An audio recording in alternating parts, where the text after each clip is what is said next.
C'est quoi?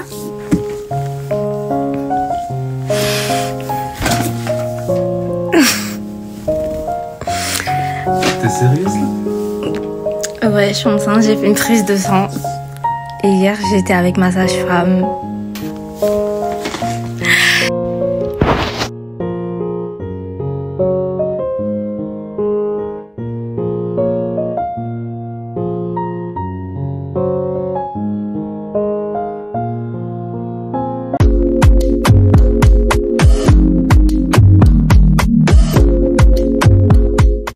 Hey tout le monde, j'espère que vous allez bien. Alors aujourd'hui on se retrouve pour une nouvelle vidéo. C'est la première vidéo qui va sortir avant toute la série de vidéos que je vous ai préparées pour 2025.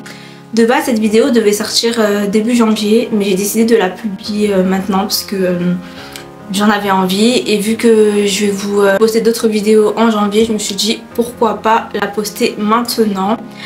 Donc aujourd'hui je vais vous parler d'un sujet très sensible, un sujet qui m'a beaucoup affectée, qui m'a beaucoup touchée. J'ai longtemps hésité à vous parler de ce sujet là parce que pour moi c'est un sujet très sensible. Ça peut être aussi un sujet très sensible pour d'autres femmes.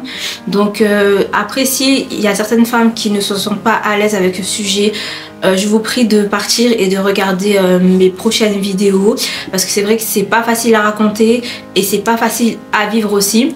Mieux que je puisse vous raconter un peu l'histoire. Mon mari il a écrit quelques questions, donc il y en a 10 au total. Donc je vais vous lire les questions. En fait les questions c'est pour que je puisse pas m'embrouiller dans mes paroles. Parce que en fait comme ça fait déjà 8 mois, je me rappelle pas vraiment des détails. Enfin je me rappelle de comment ça s'est passé et tout, mais il y a peut-être des choses qui vont m'échapper. Donc il a essayé de faire ça sous forme de questions, comme c'était une abonnée ou un abonné qui me posait la question. Donc je vais vous répondre sous forme de questions tout simplement pour essayer de ne rien oublier. C'est vrai que ce que je vais vous raconter, il n'y a pas grand monde qui le sait. Il n'y a que mon mari parce qu'il était là pour m'épauler. Il y a ma mère qui est au courant. Et je pense que c'est tout. Hein. Ouais, parce que je ne l'ai pas dit, je l'ai dit à personne. Parce que voilà, j'avais pas envie d'en parler tout simplement.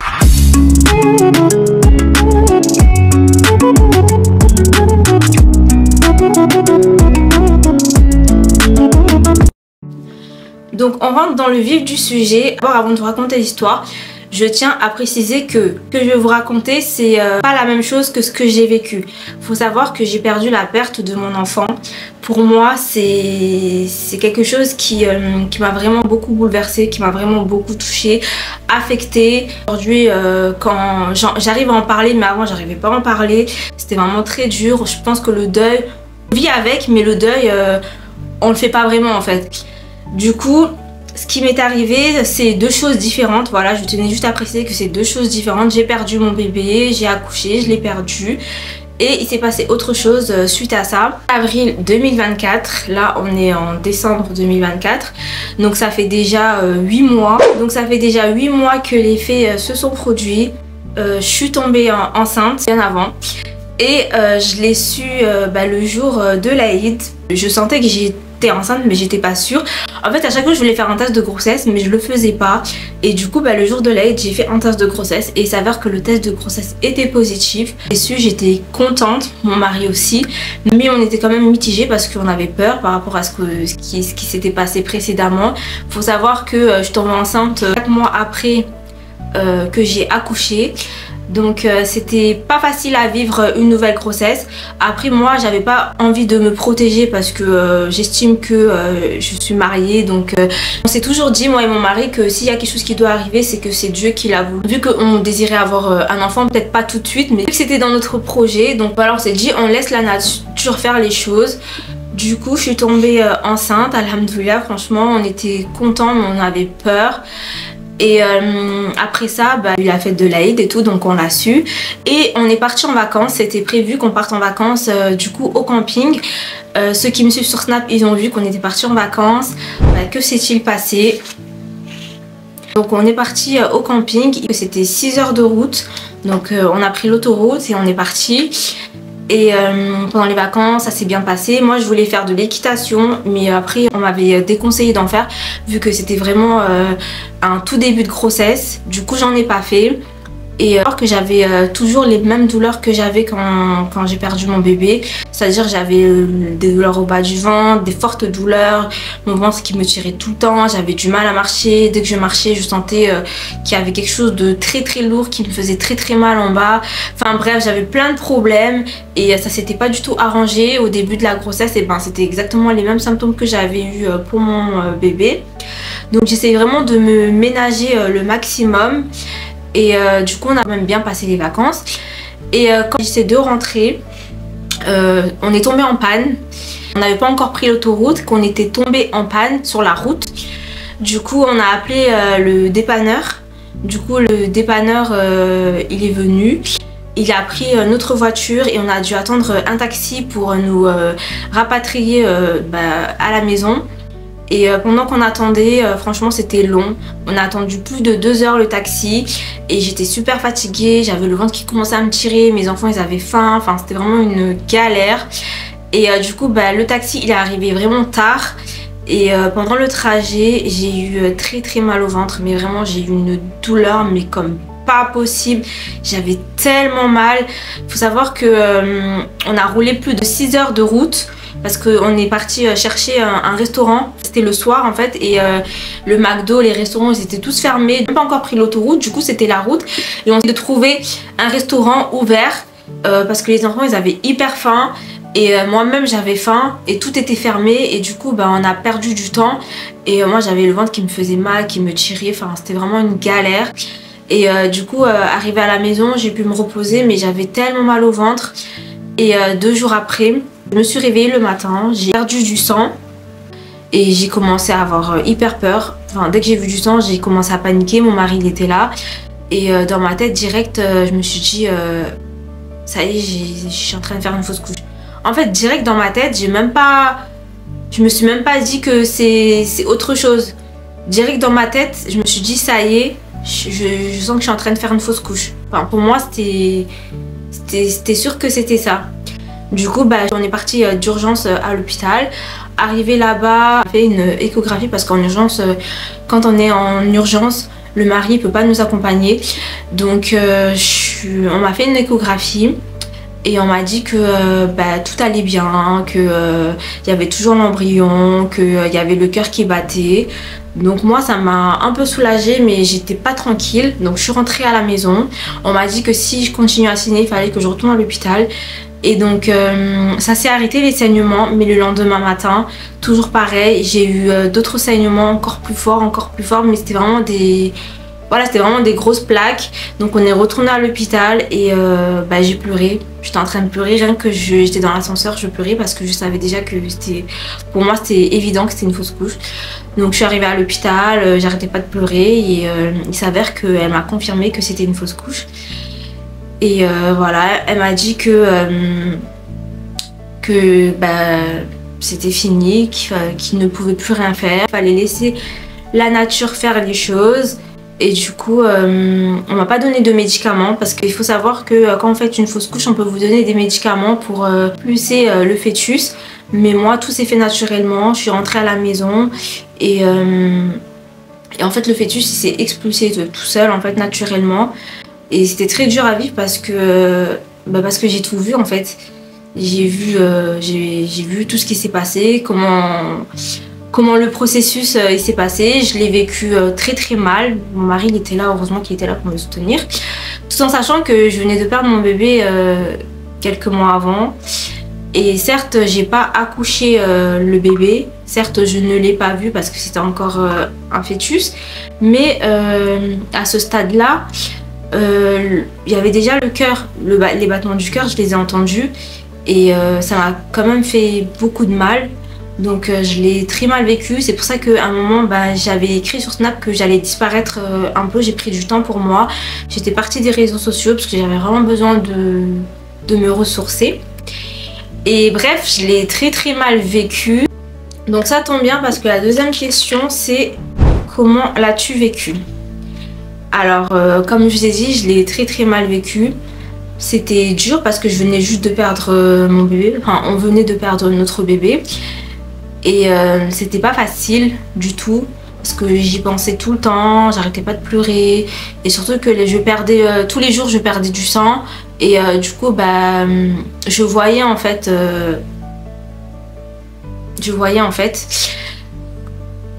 donc c'était très dur mais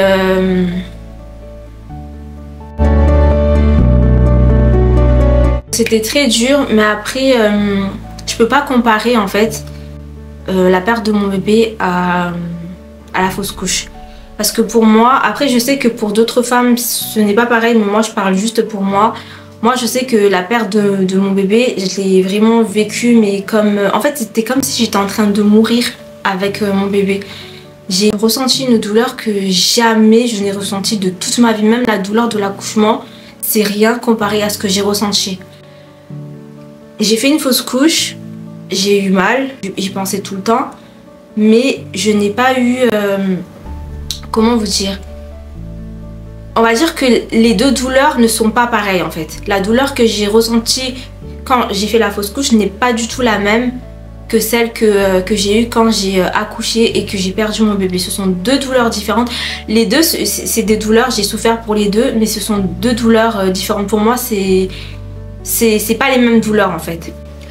Du coup, je me suis dit, bah, c'est encore une épreuve, d'Allah et je l'ai surmontée comme ça. J'ai beaucoup prié, je me suis remise à Dieu tout simplement. Je me suis dit que si Dieu a décidé que ça soit ainsi, ce n'est pas pour rien. Donc je l'ai accepté.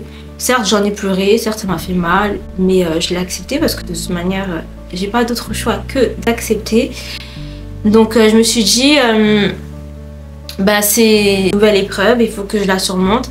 Si Dieu m'a donné cette épreuve, c'est que je suis capable de la surmonter. Donc ce que j'ai fait, c'est que j'ai mis un peu de temps, mais mon mari m'a beaucoup épaulée. Donc après bah, j'ai pu surmonter cette épreuve. Donc la troisième question, que doit-on faire dans les moments comme ça? Bah, dans les moments comme ça, je pense que la meilleure des choses à faire, c'est d'être entourée. Parce qu'il faut savoir que chaque femme ne réagit pas pareil. Chaque femme a la même sensibilité. Et chaque femme n'a pas le même vécu. Donc moi, alhamdoulilah, j'ai eu le soutien de ma mère, j'ai eu le soutien de mon mari. J'étais pas toute seule. Mais c'est vrai qu'une femme qui vit ça vraiment toute seule, ça peut être très douloureux. Donc je pense que dans ces moments-là, il faut être entouré, peu importe votre religion, mais je pense qu'il faut s'accrocher à la religion, beaucoup prier et essayer d'en parler en fait, même à un psychologue ou peu importe parce que ça peut nous affecter mentalement. Peut-être que physiquement, ça va rien changer sur nous, mais mentalement, ça peut vraiment beaucoup nous affecter. Donc même si vous n'avez pas envie d'en parler à des amis ou à votre famille, je pense que le personnel médical peut vous aider, les psychologues, ils sont là pour vous aider, donc c'est important aussi d'en parler. Parce que moi, par exemple, pour la perte de mon enfant, j'ai pas voulu en parler, j'ai pas voulu voir de psychologue, je me suis renfermée sur moi-même et moi, à chaque fois qu'on me parlait de ça, d'enfant, de bébé ou quoi que ce soit, même à l'heure actuelle, hein, je pétais les plombs, ça me saoulait, j'arrivais pas à voir... dès que je voyais une femme enceinte dehors, je pleurais. Enfin voilà, j'étais vraiment atteinte mentalement. Et je pense que c'est vraiment important d'avoir un suivi, de vous entourer de bonnes personnes. Ensuite, la quatrième question, sur qui on peut compter. Donc je pense que tout dépend en fait de votre situation familiale. En tout cas moi, je sais que j'ai pu compter sur ma mère et sur mon mari. Après vous pouvez vous confier, comme je vous ai dit, à un personnel médical ou à un proche vraiment très proche avec qui vous vous entendez bien, avec qui vous savez que cette personne-là, elle sera là pour vous épauler et non pour vous juger, qu'elle sera là pour vous accompagner. Moi, c'est important quand même de trouver une personne de confiance qui pourra vous aider, vous épauler à ce moment-là. Comment as-tu fait pour surmonter tout ça? Ben, c'est jamais facile en fait. C'est jamais facile. Même aujourd'hui, là, j'essaie de retenir mes larmes. Mais c'est jamais facile parce que c'est des épreuves difficiles pour une femme. Parce que, en fait, je sais pas, mais quand on a un bébé dans le ventre, c'est tellement magique. Genre, on ressent tellement de choses en tant que femme qu'un homme ne peut pas ressentir, en fait. Et je pense que c'est que nous, femmes enceintes, qui peuvent le ressentir. C'est tellement fort que quand on apprend qu'on a perdu notre bébé ou le bébé qu'on attend, et ben finalement il n'est plus viable. Donc ça reste quand même une épreuve très douloureuse. Moi, comment je fais pour surmonter tout ça? Comme je vous l'ai dit, c'est vraiment grâce à la religion. J'ai beaucoup lu des rappels, je me suis vraiment tournée vers Dieu. Je me suis dit que voilà, ça c'est une épreuve, donc il faut que je la surmonte, c'est tout. Il faut que j'accepte ce que Dieu a décidé pour moi. S'il a décidé que cet enfant ne devait pas vivre, c'est qu'il y a une bonne raison. Donc c'est vraiment la religion. Et après mon mari, bah, il est toujours là pour moi, donc c'est vraiment ma force. Et ça m'a beaucoup aidée. Quel rôle ont joué ta famille, tes amis et ton mari? Donc c'est un peu les mêmes questions qui reviennent. Bah, le rôle que ma famille a joué, donc comme je l'ai dit, c'est que ma mère qui est au courant. Parce que je me confie beaucoup à ma mère, on est maintenant comme ça. Et du coup, bah, ma mère, elle m'a beaucoup soutenue dans cette épreuve-là. Enfin, dans les deux épreuves d'ailleurs. Mon mari aussi. Et franchement, j'avais pas besoin de plus de personnes. En fait, j'avais pas besoin de raconter ça à n'importe qui ou à des amis. Déjà, j'en ai très peu et c'est tant mieux. J'ai vraiment restreint le nombre d'amis parce que vraiment, moi, maintenant, je préfère avancer toute seule ou avoir 2-3 amis en qui j'ai confiance que de traîner avec des gens qui parleront sur moi ou qui vont mettre un couteau dans le dos. J'ai préféré le garder. Je voulais pas en parler, je me sentais pas prête. Et vraiment, le rôle qu'ils ont joué ma famille, enfin ma mère et mon mari, c'était vraiment nécessaire parce que moi quand je suis au plus mal, bah je vous dis, je peux tomber très vite en dépression. Après mes enfants font ma force aussi. Aujourd'hui, alhamdoulilah, j'ai des enfants, donc je pense toujours à mes enfants avant de faire quoi que ce soit. Le soutien d'un proche, c'est vraiment très important dans ces moments-là. As-tu pensé à baisser les bras un jour et tout laisser tomber? Alors quand j'ai perdu mon bébé, oui, honnêtement, je pensais jamais que j'allais me relever. Je pensais pas en fait qu'un jour j'allais me relever. Et je me suis dit, pour la fausse couche, je me suis dit, j'ai vécu pire. J'ai vécu pire. Parce que pour moi, le pire, c'était vraiment la perte de mon bébé. Ça, c'était vraiment le pire en fait. Et je me suis dit, bah là, j'ai fait une fausse couche. Mais je vais me relever en fait. Vu que je me suis relevée pour la perte de mon bébé, pourquoi je me relèverais pas là en fait?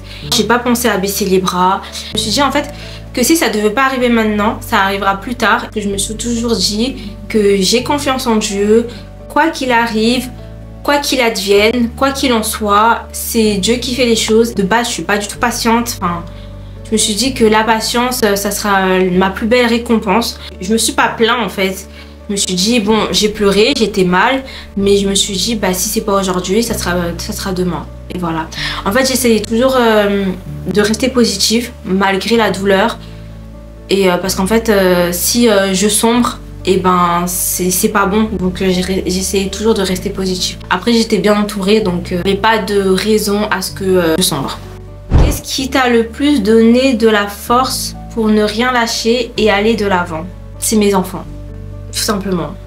C'est mes enfants et mon mari parce que quand je voyais mes enfants sourire et tout, enfin eux vivent leur vie, ils sont pas vraiment au courant de tout non plus, je leur dis pas tout, mais quand ils me voient mal, et ben, ils sont mal aussi et j'essayais toujours de garder la foi, de sourire malgré que j'étais pas bien. Après mon mari c'est quelqu'un de très protecteur, il me lâche pas, même quand je lui dis laisse-moi tranquille, il ne me laisse pas. Donc franchement il m'a toujours soutenue, m'a toujours accompagnée pour tout. Et voilà, j'ai jamais baissé les bras parce qu'il est là en fait, il me soutient énormément. Il trouve toujours les mots pour m'apaiser, pour me redonner le sourire, pour me redonner la force. Et franchement c'est vraiment mon pilier en fait. Donc avoir un mari comme ça, je peux pas sombrer, baisser les bras parce que en fait même lui ne me laisserait pas en fait au plus bas. Donc voilà, j'ai vraiment la chance, alhamdoulilah, d'être tombée sur une personne vraiment formidable. Et voilà, c'est lui, ma force et mes enfants. Quel conseil donnerais-tu aux filles qui traversent des moments comme ça? Le conseil que je pourrais vous donner, comme je l'ai dit tout à l'heure, je me répète, je sais, c'est vraiment de vous entourer de bonnes personnes. Une mère qui est à l'écoute. Parlez-en, c'est vraiment très important de parler.